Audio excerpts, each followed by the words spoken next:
Ang pelikula o palabas na aking napili ay ang The House of Us na palabas o pelikula nila Catherine Bernardo at ni Daniel Padilla.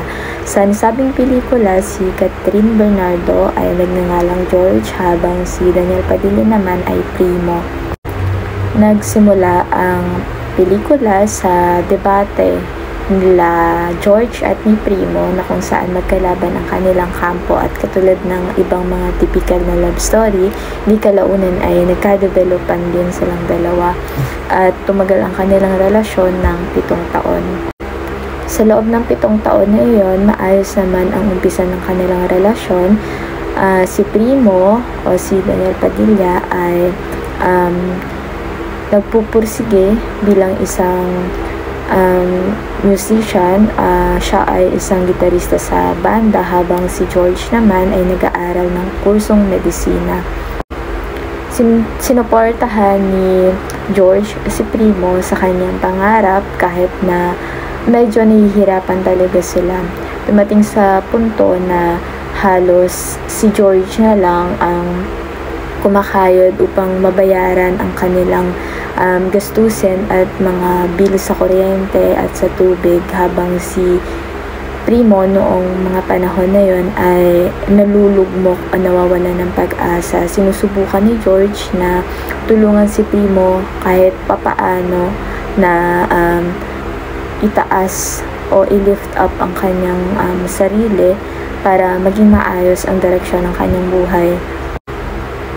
Dumating pa sa punto na habang si George ay papunta sa kanyang paaralan, habang nakasakay siya sa jeep ay biglang may tumawag sa kanya at sinasabi na si Primo nga daw ay nasa isang bar at nagwala siya doon at pinapapuntahan sa kanya upang bayaran ang mga nasira ni Primo habang siya ay nagwawala.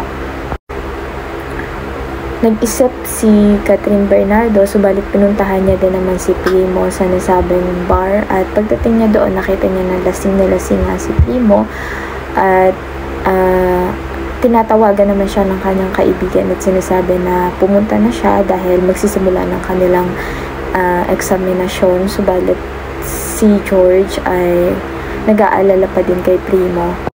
Sinubukan ni George na pag-isipan pa kung pupunta ba siya o hindi, subalit sumakay siya sa jeep at nakita niya na nalulugmok si Primo sa lupa dahil nga lasing siya. Hindi niya napigilan ng kanyang sarili at binaba niya pa rin si Primo. Hindi niya siya nakatuloy sa kanyang eksaminasyon. Ang pinaka-highlight ng kwento o isa sa mga argumento nila sa nasabing pelikula ay noong kaarawan ni George. Umuwi siya at pagdating niya sa kanilang tahanan ay naputulan sila ng kuryente dahil nga hindi sila nakakapagbayad dahil halos siya lang ang nagtatrabaho kumakayod upang mabayaran ang kanilang mga bayarin sa bahay na pinamana sa kanila parehas kay Primo at kay George ng lola ni George. Nagsama sila sa isang bahay na yon at halos si George lang ang bumubuhay sa kanilang dalawa dahil noong mga panahon na yun si Primo ay nalugmok. Kumbaga hindi naging maayos ang kanyang career sa pagiging musician. At mabalik nga sa kwento, si George noong time na yun ay naghugas ng pinggan at biglang dumating si Primo.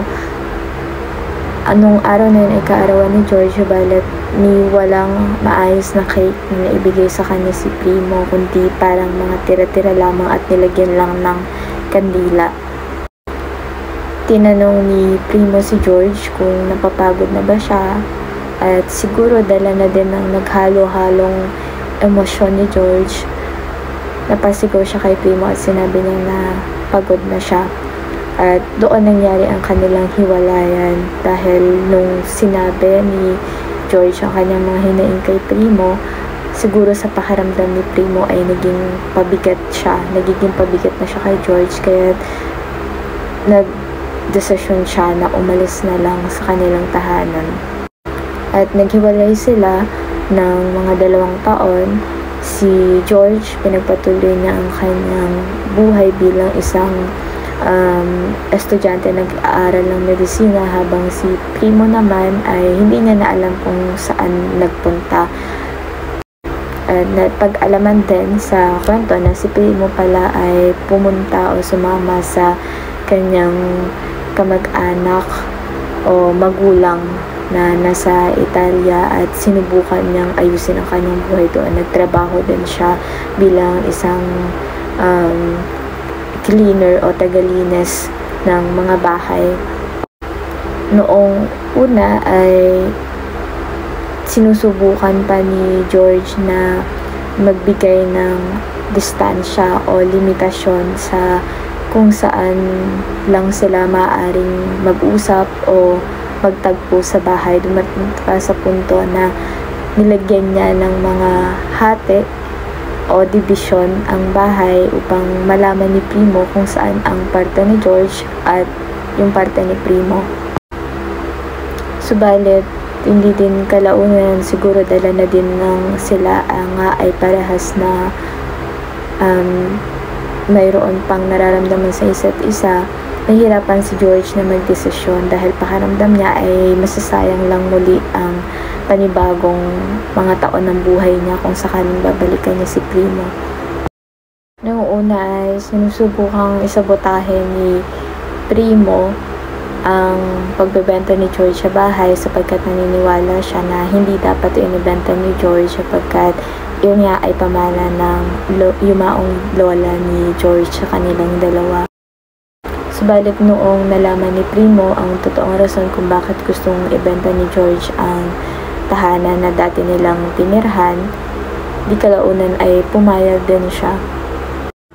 At noong naglilipat na o nag-aalis na sila ng mga gamit, doon tagpuan ni George ang isang sobre na sulat pala sa kanya noon ni Primo noong mga panahon na nandoon si Primo sa pinakalugmok na parte ng kanyang buhay.